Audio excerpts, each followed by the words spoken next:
Heaven വേ travelling എല്ലാവർക്കും സ്വാഗതം കേട്ടോ. പീരങ്കികളാണ് കേട്ടോ ഈ കാണുന്നത്. പഴക്കമുള്ള നല്ല പഴക്കമുണ്ട് കേട്ടോ. 1856, 57, 58 മൈസൂര് ഭരണാധികാരികൾ ബ്രിട്ടീഷുകാർ ഇറക്കുമതി ചെയ്ത പീരങ്കികളാണ് നമ്മൾ കണ്ടത്. ഈ പീരങ്കികൾ ഒരിക്കലും യുദ്ധത്തിന് ഉപയോഗിച്ചിട്ടില്ല കേട്ടോ.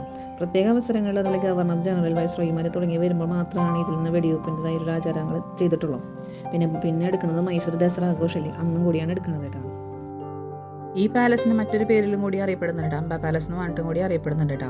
നൂറ്റാണ്ടുകളായിട്ട് തീപിടുത്തങ്ങളും യുദ്ധങ്ങളും കാരണങ്ങളും കൊട്ടാരം പല തവണ ഇത് പൊളിച്ചു മാറ്റുന്ന അവസ്ഥയൊക്കെ ഉണ്ടായിട്ടുണ്ട്. പിന്നെ നിർമ്മിച്ചിട്ടുള്ളതാണ് ഈ കൊട്ടാരം. ഇവിടെ ഭഗവതി ഭഗവാന്മാരുടെ ഒക്കെ വിഗ്രഹങ്ങളും കാര്യങ്ങളൊക്കെയാണ് അവിടെ ഇരിക്കുന്നത്. അതൊരു മ്യൂസിയം പോലെയൊക്കെയാണ് നമുക്ക് എല്ലാവരും കാണാൻ വേണ്ടിയിട്ട്. ഇവിടെ എന്തോരം തൂണുകളെന്ന് പറയാൻ പറ്റില്ല കേട്ടോ, അത്ര വരുത്ത തൂണുകളുണ്ട് കേട്ടോ അവിടെ. ഇത് ഗ്രാനൈറ്റാന്ന് തോന്നുന്നുണ്ട്. ഇത് ചെറിയൊരു കേടുപാടുകളൊക്കെ വന്നിട്ട് എന്തൊക്കെയോ മെക്കാനിസം കാര്യങ്ങളൊക്കെ ചെയ്തിട്ടുണ്ടായിരുന്നു. നോക്കി നിങ്ങൾ കരിങ്കല്ലുകൊണ്ട് ചവിട്ടുപടിയാണ് നിർമ്മിച്ചത്. എത്ര വർഷം പഴക്കളാണല്ലേ. സ്കൂൾ കുട്ടികൾ ഇഷ്ടം പോലെ വന്നിട്ടുണ്ട് കേട്ടോ, ഇഷ്ടം പോലെ. കാരണം പിന്നെ അത് മാത്രമല്ല, ഒരുപാട് മലയാളീസുകൾ കാണാൻ പറ്റുന്നുണ്ട് കേട്ടോ. അതൊക്കെ കൂടുതൽ രസം. നമ്മൾ വലിയ കാര്യത്തിൽ മലയാളമൊക്കെ പറയുമ്പോൾ നമ്മുടെ ബാക്കിൽ നടക്കുന്ന ചില മലയാളീസ് ആയിരിക്കും. അങ്ങനെ ഒരു അതിശയൊക്കെ എനിക്ക് അവിടെ കണ്ടു. അല്ല, ബാംഗ്ലൂർ മൈസൂർ ഓൾറെഡി മലയാളികൾ ഇഷ്ടം പോലെ ഉണ്ടാവും. പക്ഷേ ഇങ്ങനെ നമ്മൾ ചെല്ലുമ്പോൾ നമുക്ക് ആരാണെന്നൊന്നും അറിയില്ല. എന്നാൽ പോലും നമുക്ക് ഇവരെ കാണാൻ പറ്റണമെന്ന് അവരുടെ നമ്മുടെ മലയാള ഭാഷ കേൾക്കുമ്പോൾ നമുക്ക് സന്തോഷമാണ്. ഈ കൊട്ടാരം തടിയിൽ കൊണ്ടായിരുന്നു നിർമ്മിച്ചിരുന്നത്. പിന്നെ തീപിടുത്തം, അതുപോലെ യുദ്ധങ്ങളും അതുപോലെ ഓരോരോ പ്രശ്നങ്ങളൊക്കെ വന്നതിന് ശേഷം പിന്നെ പുതുക്കി പണിതിട്ടുള്ളതാണ് കേട്ടോ ഈ കൊട്ടാരം. താജ്മഹൽ കഴിഞ്ഞിട്ട് പിന്നെ പേര് കേട്ട കൊട്ടാരം മൈസൂർ കൊട്ടാരം എന്നാണ് കേട്ടോ എൻ്റെ അറിവ്. നിങ്ങൾക്ക് വേറെ എന്തെങ്കിലും അറിയുന്ന വെച്ചാൽ കമൻറ്റ് ചെയ്യണം കേട്ടോ. അന്ന് നടന്നിരുന്ന ഓരോ കാര്യങ്ങളൊക്കെ അവർ ചിത്രീകരിച്ചിരിക്കണം കണ്ടോ.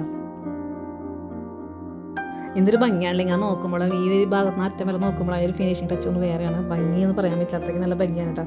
നേരിട്ട് കാണാൻ ഏറ്റവും കൂടുതൽ ഭംഗി. മരത്തിൻ്റെ ഡോറുകളൊക്കെ ഒന്നൊന്നര കൊത്തുപണികൾ ചെയ്തിട്ടുള്ള മരത്തിൻ്റെ ഡോറുകളാണ്. അതിന് ഭംഗിയും ഫിനിഷിംഗ് ഒന്ന് വേറെ. എന്തൊക്കെ കാണണം, എന്തൊരു ഭംഗിയാണ്. എൻ്റെ ദൈവമേ, ഇതൊക്കെ ശരിക്കും നല്ല കാണാത്തവരൊക്കെ വന്ന് കാണണം. ഒരു പ്രാവശ്യം അവിടെ മൈസൂർ പാലസ് എല്ലാവരും വന്ന് കാണേണ്ട കാഴ്ച തന്നെയാണ് കേട്ടോ. ഇൻഡോ സരസാനിക വാസ്തുവിദ്യ ശൈലിയാണ് ഇവിടെ നിർമ്മിച്ചിരിക്കുന്നത്.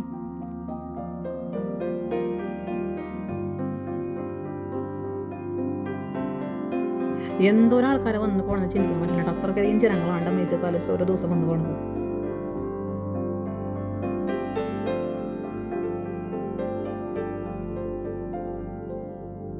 ആ റെഡ് സാരി എടുത്തിരിക്കുന്ന ആളാണ് കേട്ടോ മഹാറാണി. എണ്ണച്ചായ ചിത്രമാണ് കേട്ടോ.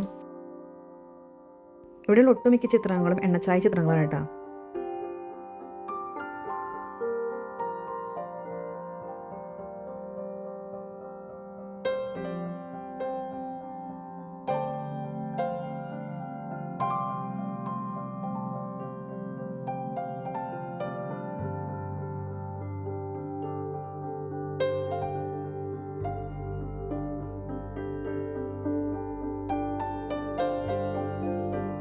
ആടയാഭരണ പെട്ടികളും മറ്റുള്ള ചെറുവക പെട്ടികളൊക്കെ ഉണ്ടാക്കി വെച്ചിട്ടുണ്ടോ. മരം കൊണ്ടും അതുപോലെ തന്നെ വെള്ളി കൊണ്ടൊക്കെയാണ് ഞാൻ ഇവിടെ കാണാൻ സാധിച്ചത്. അത്രയ്ക്കും കൗതുകത്തോട് കൂടിയിട്ടാണ് ഇവർ ഉണ്ടാക്കിക്കണം. അതിന് ഏറ്റവും വലിയ ഹൈലൈറ്റ് ഇടാം. എവിടെ നോക്കിയാലും ആൾക്കാർ ഓരോ ഫോട്ടോഷൂട്ടിനായിട്ട് നിന്ന് കൊടുക്കാനായിട്ട് അത്രയ്ക്കും ഭംഗിയുള്ള സ്ഥലങ്ങളാണ് ഈ കൊട്ടാരത്തിനുള്ളിൽ കേട്ടോ.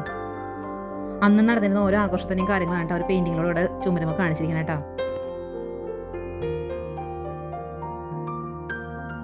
ഇതിൻ്റെ ഈ കൊട്ടാരത്തിൻ്റെ ഓരോ ഭാഗങ്ങൾ കാണുമ്പോൾ എനിക്ക് ആ കൂടി മനസ്സിൽ വരുന്ന ഒരു സിനിമയാണ് ജോധ് അക്ബർ. എത്രയൊക്കെ കൊട്ടാരങ്ങൾ കണ്ടാലും ഒരു ഫിലിമാണ് നമ്മുടെ മനസ്സിൽ ഇപ്പോഴും വരുന്നത് കേട്ടോ, ജോധ് അക്ബർ. അതൊരു പ്രത്യേകതരം മൂവിയാണ്. അതുപോലെ തന്നെ നമ്മൾ ഓരോ കൊട്ടാരങ്ങൾ കാണുമ്പോൾ ആ രംഗമാണ് നമ്മുടെ മനസ്സിൽ ചിത്രീകരിച്ച് നമ്മൾ ചെയ്യുന്നത് കാണുന്നത്. ശ്രീകൃഷ്ണ ജന്മാഷ്ടമിയുടെ ഒരു ഭാഗമാണ് അവിടെ പെയിൻറ്റിങ് ചെയ്ത് വെച്ചിരിക്കുന്നത്.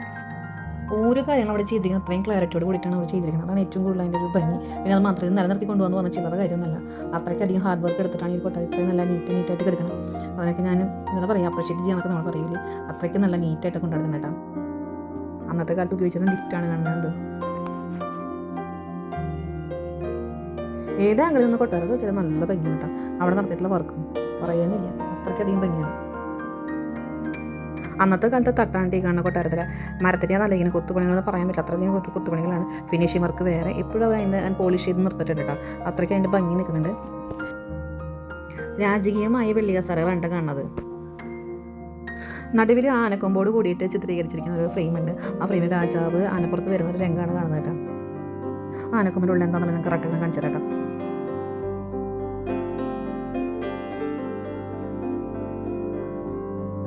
ഇവിടെ നടക്കുന്ന ദസറ ആഘോഷത്തിൻ്റെ ഓരോ കാര്യങ്ങളാണ് തോന്നുന്നു കാണിക്കുന്നത്, ചിത്രീകരിച്ചിരിക്കുന്നത് തോന്നുന്നു കേട്ടോ. എനിക്കറിയുന്നില്ല, നിങ്ങൾക്ക് അറിയുന്നവരുണ്ടെങ്കിൽ കമൻറ്റ് ചെയ്യണേ. ഞാൻ എഴുതിയിരിക്കുന്ന ആ പേരുകളൊന്നും ഞാൻ വായിക്കുന്നില്ല, ഞാൻ വേഗം മുന്നോട്ട് പോയി. അപ്പോൾ എന്താ അറിയണമെന്നുണ്ടെങ്കിൽ കമൻറ്റ് ചെയ്യണം കേട്ടോ. ടൈൽസ് ഇട്ട പോലെ കേട്ടോ നമ്മുടെ കല്ലിങ്ങനെ പരിച്ചിരിക്കുന്ന മിനുക്കപ്പെടുത്തിയിട്ട് ചെരുപ്പ് യൂസ് ചെയ്ത് കഴിഞ്ഞാൽ ഭംഗി പോവുകയും ചെയ്യും. അതുകൊണ്ടാണ് ഇവിടെ ആദ്യം ചെരുപ്പ് യൂസ് ചെയ്യാത്തത്. അത്രയും വർഷപ്പഴക്കമുള്ള ഒരു നിലമാണല്ലോ. അവിടെ കാണുന്നത് കൊണ്ട് ചെറിയ വിഗ്രഹങ്ങളൊക്കെ കാണുന്നുണ്ട് കേട്ടോ, ചെറിയൊരു കുഞ്ഞൊരു അമ്പലം പോലത്തെ കാണുന്നുണ്ട്. അതെന്താണെന്നെങ്കിൽ ഫുള്ളായിട്ട് കറക്റ്റായിട്ട് അറിയില്ല. നിങ്ങൾ അറിയുന്നൊരു കമൻറ്റ് ചെയ്യണേ. ഭഗവാന്മാരെ ഭഗവതികളൊക്കെ ഇരിക്കുന്നുണ്ട് കേട്ടോ, എനിക്ക് കറക്റ്റായിട്ട് അറിയില്ല. പിന്നെ ആനക്കൊമ്പൊക്കെ കാണുന്നുണ്ട്, ചെറിയ മ്യൂസിയം പോലെ ആക്കിയിട്ടുണ്ട്.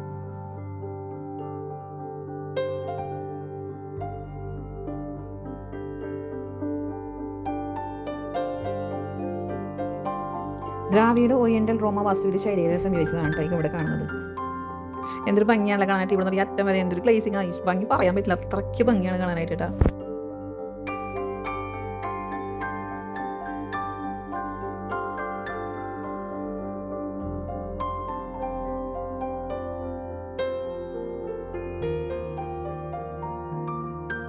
രാജകീയ കൊട്ടാരം എന്ന് പറഞ്ഞു കഴിഞ്ഞാൽ കൊട്ടാരം തന്നെയാണ് കേട്ടോ, എന്തൊക്കെ കാണണല്ലേ. നമ്മുടെ നാട്ടിലത്തെ രാജകൊട്ടാരങ്ങളെന്ന് ആലോചിക്കുമ്പോഴാണല്ലേ എന്താല്ലേ എന്നാ ഭംഗിയാണ് നോക്കുക. അതാണ് ഏറ്റവും ഭംഗി. അന്നത്തെ കാലത്ത് പോലും ഇത്രയും ഫിനിഷിങ് വർക്കായിട്ടും അത്രയും എന്ന് പറഞ്ഞാൽ പറയാൻ പറ്റില്ല, അത്രയും ഭംഗിയുണ്ട് ഇവിടെ. നമ്മൾ ഈ മൊബൈലിൽ കാണുന്നേക്കാളും കൂടുതൽ ഭംഗി നമ്മൾ ഡയറക്റ്റ് കാണുന്നതാണ്. പറ്റുന്നവരെല്ലാവരും വരണം കേട്ടോ പാലസ് കാണാൻ, അത്രയും മനോഹരമാണ്. കുറേ സ്ഥലങ്ങളിലേക്ക് നമുക്ക് എൻട്രി ഇല്ല കേട്ടോ രാജകൊട്ടാരത്തിൽ. അവിടെ കാണുന്നതൊക്കെ ഇരിപ്പിടങ്ങളാണ് കേട്ടോ, കണ്ടോ. ഇവിടുത്തെ പെയിൻറ്റിങ് വർക്കില്ലേ ഒന്നും പറയില്ല കേട്ടോ, അത്രയ്ക്ക് മനോഹരമാണ് കേട്ടോ, റിയാലിറ്റി ഫീൽ ചെയ്യാണ്. എന്നിട്ട് കാണല്ലേ ഫ്രണ്ട്, എൻ്റെ പൊന്നോ ചിന്തിക്കാൻ വയ്യാട്ടാ. അന്നത്തെ കാലത്ത് രാജകാണ്ട് ഓർമ്മ വിളിക്കൂടെ പോലെ വരുന്നുണ്ടാവുക, എന്തായിരിക്കും രാജകീയ വരവ്.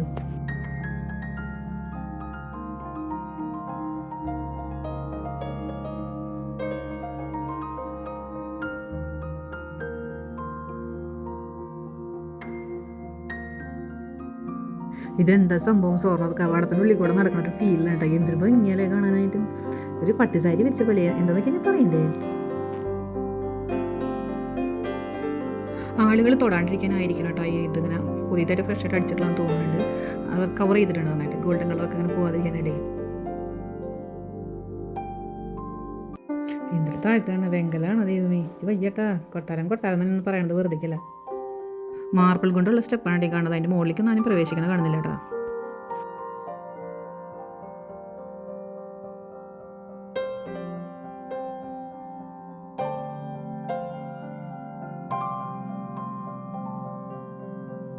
ചില സ്ഥലങ്ങളിലൊന്നും നമുക്ക് ഇറങ്ങാൻ പറ്റില്ല കേട്ടോ, അതൊക്കെ അവിടെ ക്ലോസ് ചെയ്തേക്കാണ് അവരെ, നമുക്ക് ഇറങ്ങാൻ സാധിക്കുന്നില്ല. ആ ഡോറിൻ്റെ വലിപ്പം കണ്ടായി, എന്തൊട്ട് വലിപ്പല്ലേ എൻ്റെ പൊന്നോ. സ്വർണ്ണ വീടോ, എനിക്ക് വയ്യട്ടാ, എന്തിട്ട് മൈസൂർ കൊട്ടാരമാണ് അത് കാണുന്നത്, ചിന്തിക്കാൻ പറ്റില്ല കേട്ടോ. എന്നിട്ട് കാണാൻ സ്വർണ്ണമാണോ വെച്ചിരിക്കുന്നത്, ഒരു ഡൗട്ട് ഉണ്ട്, അറിയണത് ഒരുവരുടെയും കമൻറ്റ് ചെയ്യണം കേട്ടോ. ഇതൊരു പ്രൈവറ്റ് ഹോളാണ് കേട്ടോ, എന്തിട്ട് കാണല്ലേ സ്വർണ്ണ കൊട്ടാരം എന്ന് പറയേണ്ടി വരും. ഇത് പൊന്നേ, രാജാക്കന്മാരുടെ രഹസ്യ കൂടിക്കാഴ്ചകൾ അതുപോലെ തന്നെ ചെറിയ ചെറിയ ചടങ്ങുകളൊക്കെ നടത്തുന്ന സ്ഥലം കൂടിയാണ് കേട്ടോ ഇവിടെ.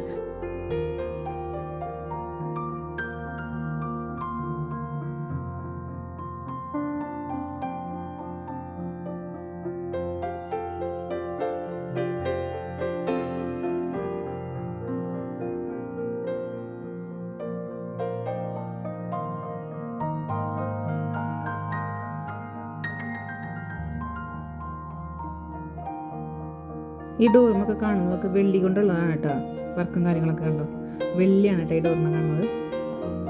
എന്തായാലേ വെള്ളി കൊണ്ടൊക്കെ ഷോ കണ്ട, എന്തൊരു വലിപ്പമായി ഡോറ്. സിൽവർ ഡോറാണോ, സാധാ ഒരു ഡോറ് തന്നെ വെക്കാം, നമ്മൾ ക്ഷഞ്ഞ് വരയ്ക്കും. എന്തായാലും സിൽവർ, വെള്ളി, ഗോൾഡ്, പിച്ചള, ചെമ്പ്, എനിക്ക് വയ്യട്ടാ. ഷോ കോട്ടാറ ഒരു ലെവലാ പോണ പോക്ക്.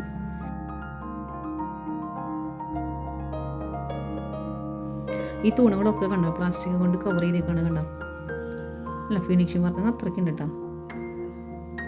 ഇവിടുത്തെ ഡോറുകളും നോക്ക്, എന്തൊക്കെ എന്തൊക്കെയാണ് അതിൻ്റെ ഉള്ളിൽ, അങ്ങോട്ട് ഒന്നും കിടത്തണില്ല കേട്ടോ. എൻ്റെ പൊന്നോ,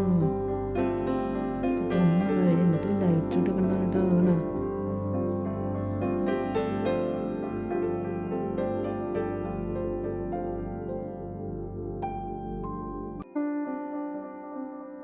ഈ ഡോറ് കണ്ട എന്തൊട്ടല്ലേ വെള്ളീരിയാണ് കാണുന്നത് കേട്ടോ. എൻ്റെ പൊന്നു മാതാ, ഇത് പണിത് അവസാനിപ്പിക്കേണ്ട കാര്യം ആലോചിക്കുമ്പോഴാണ് ദൈവമേ, എന്ത് വലിയ ഡോറല്ലേ. ഇവിടെ സ്റ്റെപ്പ് ഉണ്ട് ഗൈസ് കണ്ടോ, തിരിഞ്ഞിറങ്ങണ സ്റ്റെപ്പ് കണ്ടോ. കുറേയൊക്കെ ഇതിനൊക്കെ കേടുപാടുകൾ സംഭവിച്ചവർ പിടിച്ചത് കെട്ടിൻ്റെ ഒരു ഇതൊക്കെ കാണാണ്ട് കേട്ടോ. ശ്രദ്ധിച്ചിറങ്ങിയില്ലെങ്കിൽ ശരിക്കും വീഴുന്നതാണ് എനിക്ക് തോന്നുന്നത്, സൂക്ഷിച്ചിറങ്ങണം കണ്ടോ.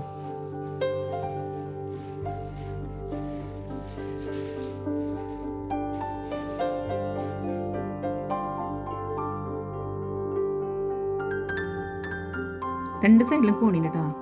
ഇപ്പോൾ ഇറങ്ങി കഴിഞ്ഞപ്പോൾ അവിടെ കാണുന്ന ചമയങ്ങളാണ് കാണുന്നത് കേട്ടോ. ഇവിടെ ശരിക്കും മ്യൂസിയം പോലെ ആക്കി വെച്ചിരിക്കുകയാണ് നമ്മൾ. എന്തായാലും ആനേനെ അലങ്കരിക്കുന്ന സംഭവമാണ് കണ്ടോ. പറഞ്ഞ രണ്ട് മലയാളത്തിനോടൊന്നും അത് നമുക്കറിയാത്ത എന്തായാലും ആനൊരുക്കം അത് നമ്മളൊരു ഫേവറേറ്റ് അല്ലേ.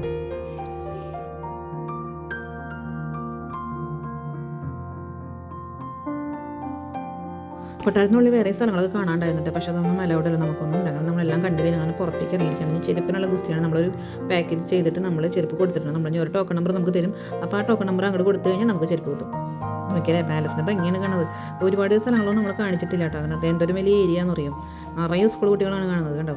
അതുപോലെ മറ്റുള്ള ഫാമിലീസോട് മറ്റുള്ള ആൾക്കാർ ഇഷ്ടംപോലെ ആൾക്കാർ നമ്മുടെ ശരിക്കും പാലസ് കാണാൻ വരുന്നുണ്ട്. താജ്മഹൽ കഴിഞ്ഞാൽ പിന്നെ കാണാൻ വരുന്നുണ്ടെങ്കിൽ മൈസൂർ പാലസ് ആയിരിക്കും, ഷുവറാണ്. അത്രയ്ക്ക് മനോഹരമാണ് മൈസൂർ പാലസ്. ഗൈസ് അങ്ങനെ നടന്ന് വയ്യാതായിട്ടോ അങ്ങനെ ഞങ്ങളൊരു മരത്തിൻ്റെ ചുവട് നോക്കി ഇരിക്കുകയാണ്. ഒരു ഐസ്ക്രീമൊക്കെ കഴിക്കാനായിട്ടും നമ്മുടെ മൈസൂർ പാലസിനോടനുബന്ധിച്ച് നിൽക്കുന്ന ഒരു ഏരിയ ആണ് കേട്ടത്. അങ്ങനെ നമ്മൾ ഐസ്ക്രീമൊക്കെ കഴിച്ച് നമ്മൾ ഇവിടെ നിന്ന് നമ്മൾ പോകേണ്ട. നമ്മൾ ഇന്നത്തെ വീഡിയോ നിങ്ങൾക്ക് ഇഷ്ടമായെങ്കിൽ നിങ്ങൾ ലൈക്ക് ചെയ്യുക, ഷെയർ ചെയ്യുക, കമൻറ്റ് ചെയ്യുക, സബ്സ്ക്രൈബ് ചെയ്തോളാം. നമുക്ക് ഒരുപാട് ആഗ്രഹമുണ്ട് കുതിരവണ്ടി യാത്രയെ, പക്ഷേ നമുക്കിപ്പോൾ സമയം വളരെ കുറവാണ്. അപ്പോഴത്തെ വീഡിയോയിൽ വീണ്ടും കാണാം.